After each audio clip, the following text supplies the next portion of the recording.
Welcome to the story. Don't forget to like, subscribe and support me. The streets of Victoria City hummed with life, bustling crowds moving with purpose as the city prepared for its first ever mayoral election. Banners hung from rooftops, and flyers fluttered in the wind like leaves, carrying slogans of hope and promises of change. The sun dipped below the horizon, casting long shadows over the cobblestone streets, as the excitement of political revolution electrified the air. For some, this election was the dawn of a new era, an era of freedom, equality, and progress. For others, it was an opportunity to grab power through whatever means necessary. Elliot strode through the city's central square, his cloak swirling around him as he moved with a sense of urgency. At 25, Elliot had earned a reputation as a talented mage, one who had fought for the underprivileged and advocated for reform. His sharp, angular features were softened by the kindness in his eyes, though a deep furrow marked his brow. He was a candidate for mayor,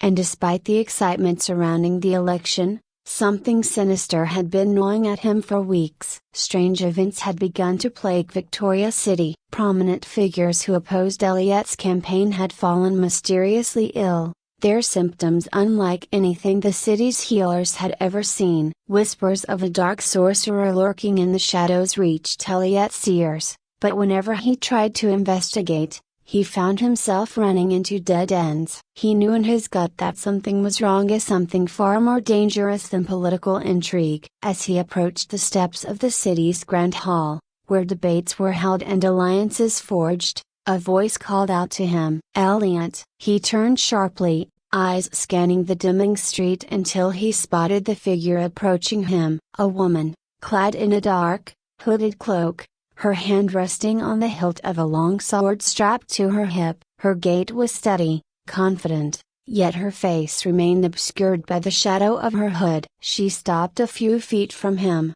close enough for him to see the glint of silver hair peeking out from beneath the fabric. "You're being watched," she said, her voice low and measured. "The dark forces you seek, they are closer than you realize." Elliot tensed. "Who are you?" "Someone who can help," she replied, "if you'll allow it." Elliot's hand twitched, ready to summon a spell at a moment's notice, but there was something in the woman's tone that stopped him. She wasn't an enemy, at least not yet. He studied her for a moment longer before nodding. "Help how?" The woman pulled back her hood, revealing a sharp, striking face. Her silver hair, tied in a loose braid, shimmered in the fading light, and her eyes, a dark, intense, held a depth of knowledge Elliot couldn't ignore. "My name is Lyra," she said, her voice unwavering. "And I know what you're up against." Elliot narrowed his gaze. "The dark sorcerer." Lyra nodded. "Kale. He's more dangerous than you can imagine. He's been manipulating the city from the shadows for years, but now he's making his move. He wants to control the election, and he'll stop at nothing to do it." Elliot's stomach twisted. He had suspected as much, but hearing it confirmed by someone with knowledge of the dark arts sent a chill through him. "Why tell me this?" he asked. "What's in it for you?" Lyra's lips twitched into the barest hint of a smile. "Let's just say I have a vested interest in seeing Kale stopped. He's no friend to anyone who values freedom." Elliot hesitated. Trust didn't come easily, especially in times like these, but if Lyra knew Kayla and knew how to stop him, he couldn't afford to turn her away.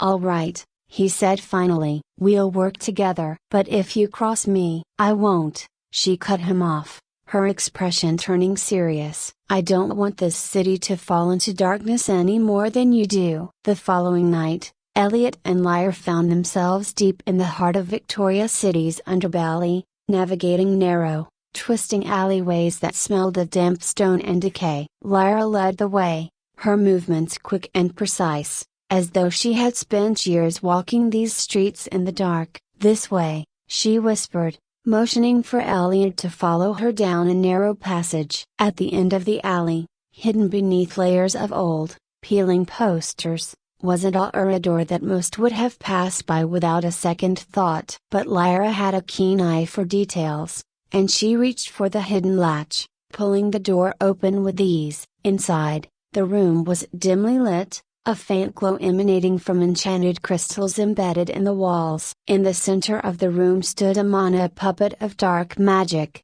his eyes glassy and unblinking, his body stiff and unnaturally still. Kale's handiwork, Lyra muttered. He curses them, strips them of their will, and turns them into his pawns. Elliot approached the man cautiously, his heart heavy with the knowledge of what had been done to him. Is there any way to break the curse? Lyra shook her head. Not unless you kill the source. As long as Kale lives, his puppets remain under his control. Elliot clenched his fists. This was worse than he had imagined. Kale wasn't just manipulating the election, he was enslaving people, turning them into mindless tools for his own gain. We need to stop him, Elliot said, his voice hard with resolve. Lyra nodded. We will. But we have to be smart about it. Kale is powerful, and he has Liesa other sorcerers who will protect him at all costs. Elliot's mind raced, trying to piece together a plan. What do you suggest? We need to gather more information,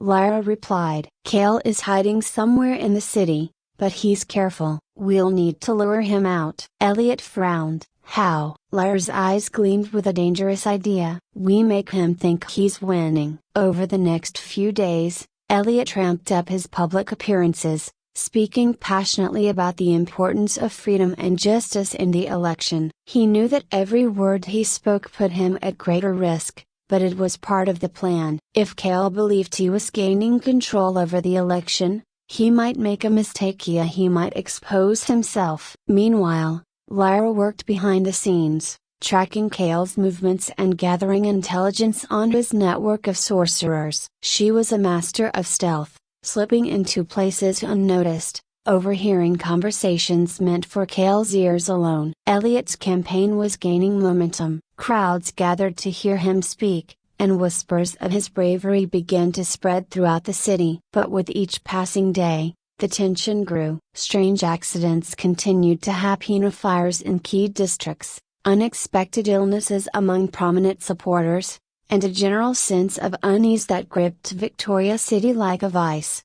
Kale was watching. It was on the eve of the final debate that things took a darker turn. Elliot was preparing his speech in a small chamber behind the debate hall when the door creaked open. He turned, expecting one of his campaign aides, but instead found himself staring into the cold, dead eyes of one of Kale's puppets. Before Elliot could react, the puppet lunged at him, a blade flashing in the dim light. Elliot barely had time to raise his hand, summoning a burst of magical energy that sent the puppet crashing into the wall. But it wasn't alone. More puppets filed into the room, their movements stiff but deliberate, their weapons drawn. Elliot's heart pounded as he summoned another spell, light magic bursting from his fingertips, engulfing the puppets in a blinding flash. They crumpled to the floor, their bodies limp and lifeless, but Elliot knew it wasn't over. Kale was making his move. Bursting through the door, Elliot ran into the hallway, his mind racing. He had to warn Lyra Kale was escalating, and if they didn't act now, the entire city could fall under his control. He reached the entrance to the debate hall, only to find Lyra waiting for him, her sword drawn, her eyes sharp with determination. We don't have much time, she said, her voice steady despite the chaos unfolding around them. Kale's puppets are everywhere. We need to strike now. Elliot nodded, his pulse quickening. Where is he? Lyra's gaze hardened. The catacombs. He's performing a ritual, a final curse that will enslave the entire city. Elliot's blood ran cold. If Kale succeeded, it would be the end of Victoria City as they knew it. There would be no election, no freedom, no hope. Let's go, he said, his voice firm. Together, they raced through the streets, the shadows growing longer as night fell over the city. Kale's puppets moved in the darkness,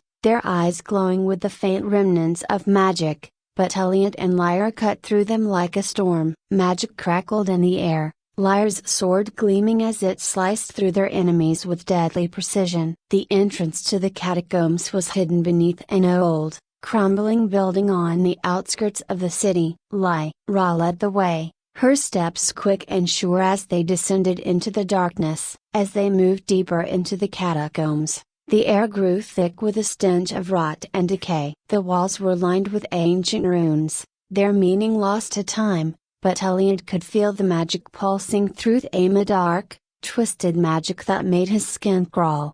"We're close," Lyra whispered, her voice barely audible over the sound of their footsteps. Elliot nodded, his heart pounding in his chest. He could feel the weight of the magic pressing down on him, suffocating him. This was the moment they had been preparing for. Kale was here, and they would either stop him or die trying. Elliot and Lyra moved deeper into the catacombs, the air around them growing colder, thicker with the oppressive weight of dark magic. The faint hum of the city above was now a distant memory, replaced by the eerie silence of the ancient tunnels. They pressed on, their movements quiet but swift, both aware that any hesitation could spell disaster for Victoria City. Elliot's hand hovered close to his side, where the faint glow of his magic simmered, ready to be unleashed. Lyra, ever composed, kept her sword drawn, her eyes sharp and scanning every shadow. The tension between them was palpable,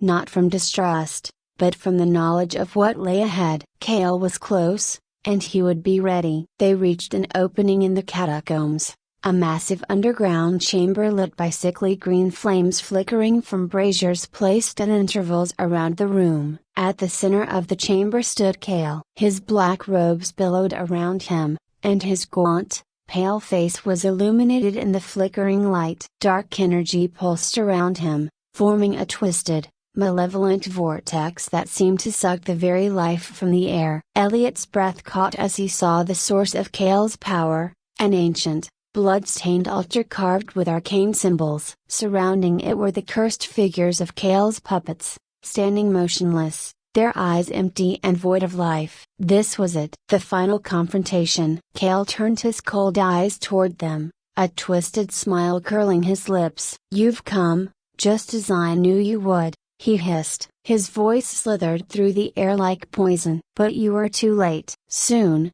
all of Victoria City will bow to my will. This election, this fleeting hope for freedom, will crumble under the weight of my power." Elliot stepped forward, his magic sparking to life in his hands. "Not if I stop you first, Kale," he said, his voice steady despite the fear gnawing at his gut. He could feel the dark energy in the room, thick and suffocating, but he refused to let it break his resolve. Kale's smile widened. You are nothing, boy." A flicker of light in an endless sea of shadow. "Do you really think you can stand against me? Against the darkness that has been festering in this city for years?" Elliot narrowed his eyes, summoning more magic to his hands. "I don't need to stand alone." At his words, Lyra darted forward, her blade gleaming in the dim light. She moved like a shadow, swift and deadly, aiming straight for Kale's heart. But Kale was ready. With a flick of his hand,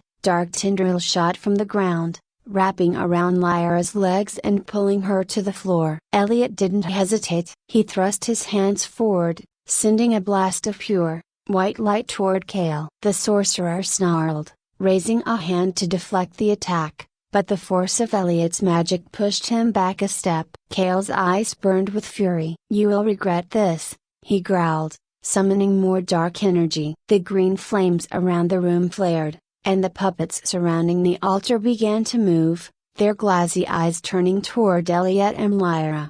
Lyra struggled against the tendrils, her sword slipping from her grasp. "Elliot, now!" she shouted, her voice strained. Elliot didn't need to be told twice. He surged forward, magic crackling in the air around him, as he faced off against Gale. The dark sorcerer summoned more shadows, sending them hurtling toward Elliot, but the young mage's light magic deflected them, the two forces colliding in midair with a blinding flash.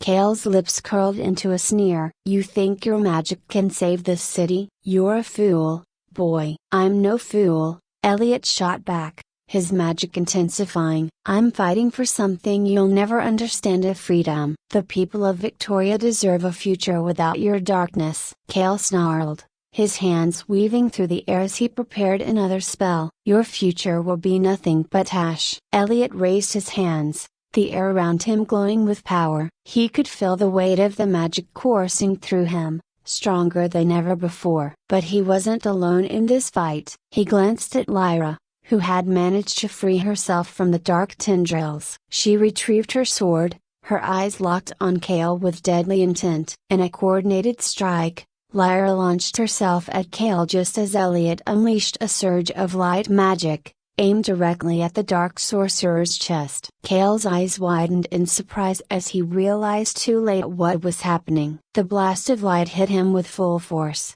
and Lyra's blade found its mark, piercing through the dark energy that surrounded Kale. A guttural scream erupted from the sorcerer's lips as his body crumpled, the dark magic swirling around him dissipating into nothingness. The green flames in the chamber flickered and died, plunging the room into darkness save for the faint glow of Elliot's magic. Kale lay motionless on the ground, his body twisted and broken. The puppets surrounding the altar collapsed as well, their curse lifted with the death of their master. Elliot's chest heaved as he caught his breath, the exhaustion of the battle finally settling in. He glanced at Lyra, who stood over Kale's lifeless body, her expression unreadable. "It's over," Elliot said, his voice barely above a whisper. Lyra sheathed her sword and nodded. For now. They stood in silence for a moment, the weight of their victory sinking in. The city was safe, for the time being. But Elliot knew that darkness was always lurking, waiting for its chance to return. He had won the battle, but the war for Victoria's future was far from over. As they made their way back to the surface, the streets of Victoria City were quiet, the chaos of the night still hanging in the air. Elliot could feel the eyes of the people on him, whispers of what had happened in the catacombs spreading through the city like wildfire. By the time they reached the steps of the Grand Hall, a crowd had gathered. Elliot, still weary from the fight, stood before them, unsure of what to say. But as the first rays of dawn broke over the horizon, he found the words. "This city belongs to its people," he said, his voice carrying over the crowd. "We have faced darkness, but we have emerged stronger. Together, we will build a future of freedom, of equality, and of hope." The crowd erupted into cheers, the sound filling the air with renewed energy. Elliot's heart swelled with pride and relief. He had done it. He had won the battle, saved the election, and ensured that Victoria City would remain free. As the crowd dispersed, Elliot turned to Lyra. She stood at the edge of the square, her silver hair catching the morning light, her face still masked with that same enigmatic calm. "Thank you," Elliot said, approaching her. "I couldn't have done this without you." Lyra gave him a small smile, though it didn't reach her eyes. "The fight isn't over, Elliot. There will always be darkness. You'll need to be ready for it." Elliot nodded, understanding the weight of her words. "And you, will you be there?" Lyra's smile faded, and for a moment, Elliot thought she might disappear into the shadows as quickly as she had appeared. But instead, she placed a hand on his shoulder, her gaze steady. "I'll be watching," she said, before turning and walking away, disappearing into the crowd. Elliot watched her go, a strange mix of gratitude and sadness settling in his chest. Lyra had been a powerful ally, but her past and her future were mysteries he might never fully understand. As the sun rose higher in the sky, bathing the city in light, Elliot stood tall. The people of Victoria City had spoken, and he had been chosen to lead them. But the road ahead was uncertain. Dark forces had been defeated, but they would never truly be gone. Elliot knew that he would continue to fight for the city, for its people, and for the light that would always shine, no matter how deep the shadows grew.